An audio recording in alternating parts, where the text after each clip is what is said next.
자, 이제는요, 중복계를 익혀보려고 합니다. 자, 우리 팔계를 배웠는데요. 천택활의 풍수산지를 알고 계시지요? 만약에 이 천택활의 풍수산지가 겹쳐서 상계와 하계가 똑같이 나왔다면 어떻게 될까? 자, 천이 중복되면 중천건, 택이 중복되면 중택태, 화가 중복되면 중화리, 그리고 례가 중복되면 중내진, 중풍손, 중수감, 중산간, 마지막 중지곤까지 이렇게 상계와 하계가 8개가 똑같이 들어가 있을 경우를 말하는 거죠. 자, 여기 지금 1번 중천건, 58번 중택태, 제가 일부러 몇 번 괴인지를 써놓은 거예요. 여러분들 지금 제가 드렸던 녹음 자료 열심히 들으시면서 외우고 계시죠? 이제 나중엔 제가 이 몇 번 괴인지를 바로바로 물어보는 단계로 넘어갑니다. 아직은 이제 두 번째 시간이라 넘어가지만 이제 세 번째, 네 번째, 마지막 5강 할 때쯤에는 여러분들이 괴 번호가 머릿속에 다 들어와 있으셔야 됩니다. 제가 왜 자꾸 이 번호를 외우라고 하냐면 나중에 이제 주역 괴를 가지고 암장 리딩을 하실 거예요. 그때 머릿속에 괴 번호가 들어 있어야 여러분들이 암장하기가 쉬워지거든요. 네, 그래서 미리 지금 복선을 깔고 가는 겁니다. 자, 그렇다면 이 중복계의 길흉을 한번 보려고 하는데요.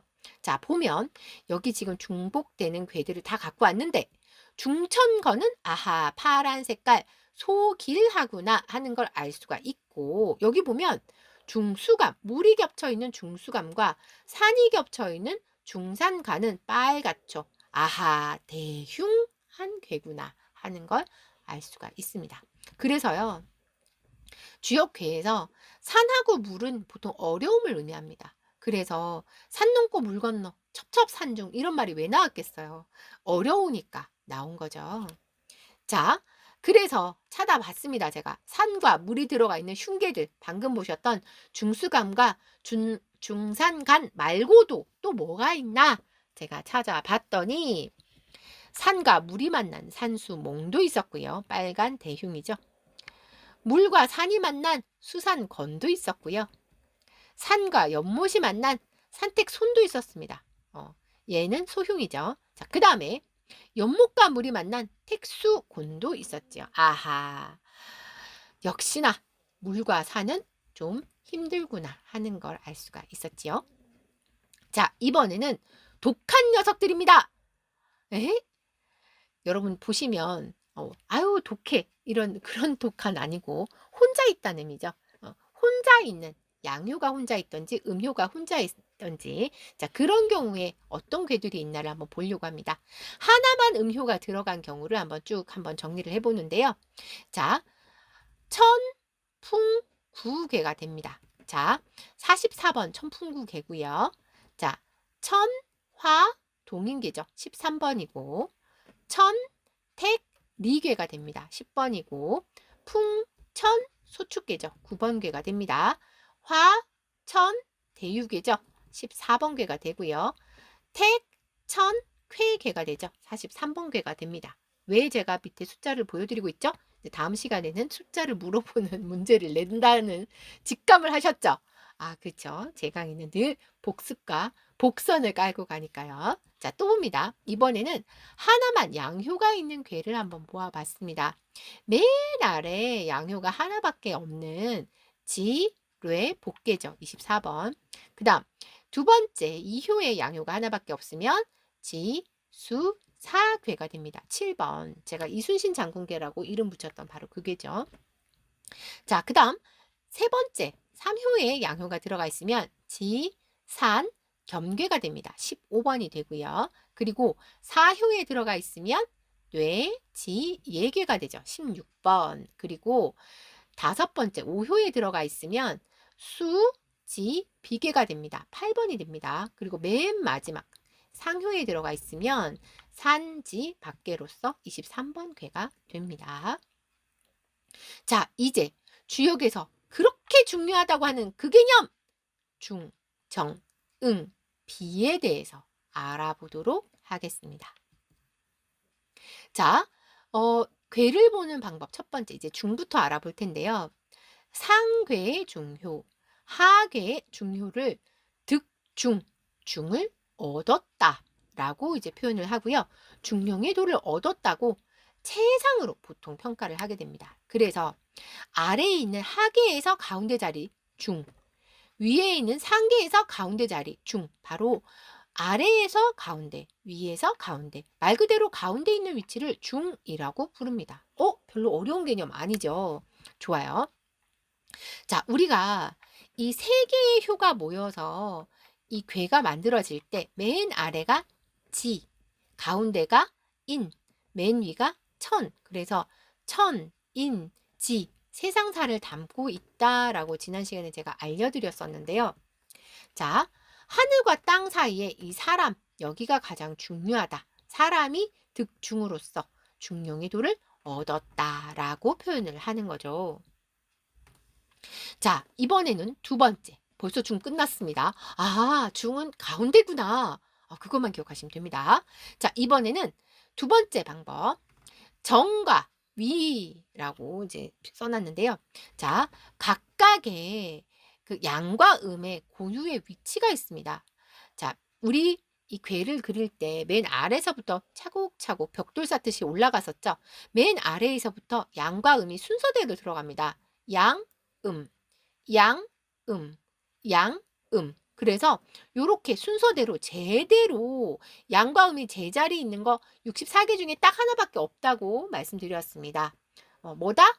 수화 기재개가 됩니다. 그래서 수화 기재 하나만 64개 중에 양음이 다 모두 제자리에 있는 게 되죠. 효의 자리는 양의 자리, 음의 자리가 정해져 있다.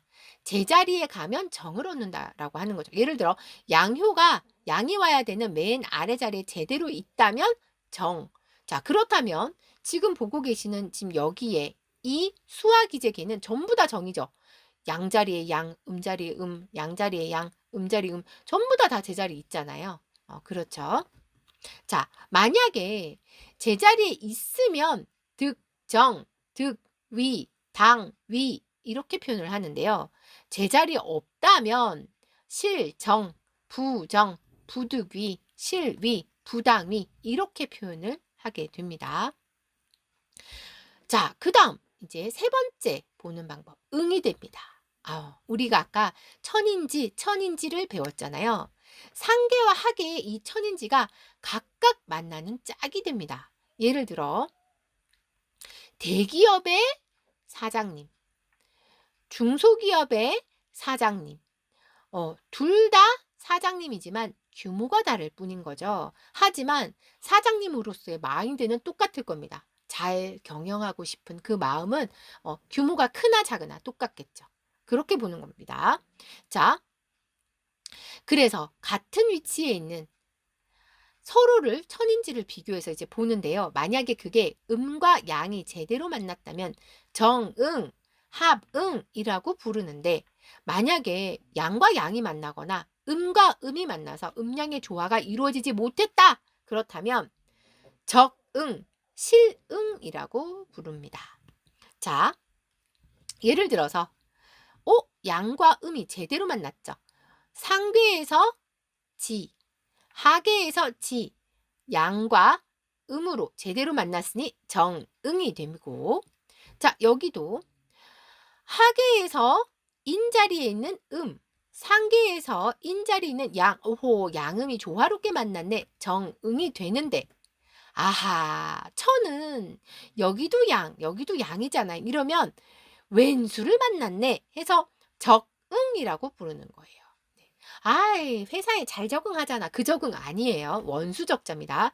왼수를 만났네. 이렇게 기억하시면 됩니다. 자, 이번에는 네 번째, 비의 개념입니다. 서로 이웃한 효끼리의 관계인데요. 이웃집에 잘생긴 총각이 이사를 왔어. 기분이 좋죠. 그런데 저도 아줌마인데 옆집에 또 아줌마가 이사를 왔어. 혹은 너무너무 예쁜 미모를 가진 아가씨가 이사를 왔어. 제 입장에서 별로 반갑지 않은 거죠. 너무 속이 드러났나?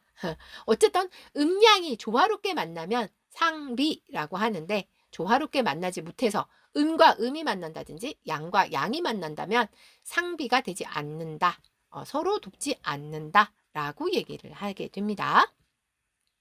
자, 예를 들어서 여기 양과 음이 조화롭게 만났죠. 서로 이웃하고 있는 이 효들이 이럴 때 상비라고 하고요. 여기도 지금 아하 양과 음으로 조화롭게 만났네요. 여기도 상비. 여기도 양과 음으로 조화롭게 만났네요. 상비. 자, 그렇다면 여기 있는 삼효는 아래로도 상비, 위로도 상비죠. 위아래에서 다 나를 도와 잘 지낼 수 있겠지요. 자, 그러면 여기에는 양과 음이 조화롭게 만났네. 상비가 됩니다. 자, 지금 오효의 입장에서는 아래쪽은 음양이 조화롭게 만나서 서로 도울 수 있는데 위쪽은 양과 양이 만났죠? 상비가 안 되는 겁니다. 나는 부하지간과는 잘 지내는데 상간하고는 아주 그냥 잘 안 맞아서 맨날 부딪혀. 이런 느낌이 되는 거죠. 네. 자, 총정리 해보겠습니다. 중은 상계와 하계의 중효, 말 그대로 가운데 있는 아이들이었죠. 이효와 오효를 중이라 하고 그 자리를 얻는 것을 득중이라고 불렀습니다. 자, 그 다음 발을 정자죠. 음자리에 음효, 양자리에 양효가 놓이면 발을 정자, 정이라고 하는데 홀수 자리, 1, 4, 뭔가 양의 자리, 짝수 2, 4, 6이 음의 자리가 됩니다. 그래서 짝수 자리에 음이 들어갔어. 음자리에 음이 제대로 들어갔네. 정. 이러고 하면 되는 거죠. 그런데 양자리에 음이 들어갔어. 그러면 부정이 되는 거죠. 자, 이번엔 응입니다. 하계의 초효와 상계의 사효, 하계의 이효와 상계의 오효, 하계의 삼효와 상계의 상효. 뭔 소리야. 더 쉽게 아까 우리 천인지를 했잖아요. 같은 천, 같은 지, 같은 인. 천인지가 똑같이 만났을 때 정당한 짝으로 합하는 것을 말한다. 천, 지, 인의 만남을 말한다. 라고 했습니다. 음양이 조화롭게 만나면 정, 응. 똑같은 양양이나 음으로 만나면 왼수를 만났네. 적, 응이었던 거 기억나시죠? 자, 그 다음 비는 서로 이웃한 효끼리의 관계가 되는데요. 음양으로 만나면 서로 상비되어서 도와주는데 비는 사적으로 좋아하는 것으로 정당한 짝은 아니다라고 하는데요. 이건 이제 나중에 이제 그 서로 배필이 될 것인가 뭐 이런 거 따질 때 음과 비를 볼 때 쓰는 내용이 됩니다. 자, 다음 중 문제 풀어보겠습니다. 얼마나 잘 들었나? 자, 여러분들 채팅창에 남겨보시는 겁니다. 다음 중 중인효를 고르시오. 몇 번과 몇 번일까요? 숫자로 채팅창에 남겨보시겠습니다.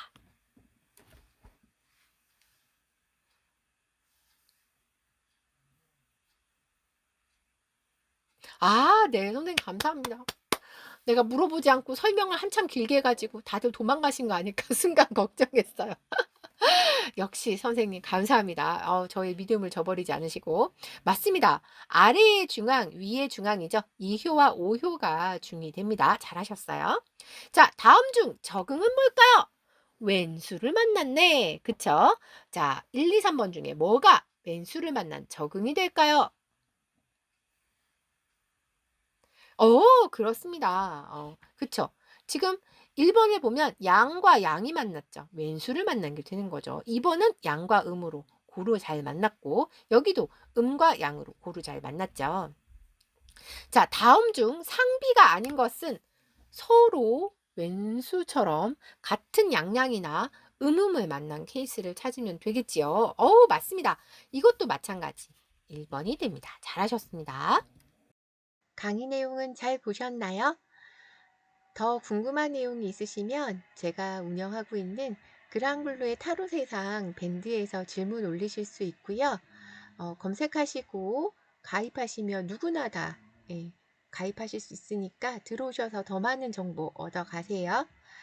밴드에 보시면 주역 타로와 그랑블루 르노르망을 대표 태그로 걸어서 주역 타로 64장과 그랑블루 카드 36장에 관한 키워드 정보를 얻으실 수 있습니다. 네, 들어오셔서 공부 열심히 하시고요. 오늘 들으셨던 강의 내용이 도움이 되셨다면 구독과 좋아요도 부탁드립니다. 감사합니다.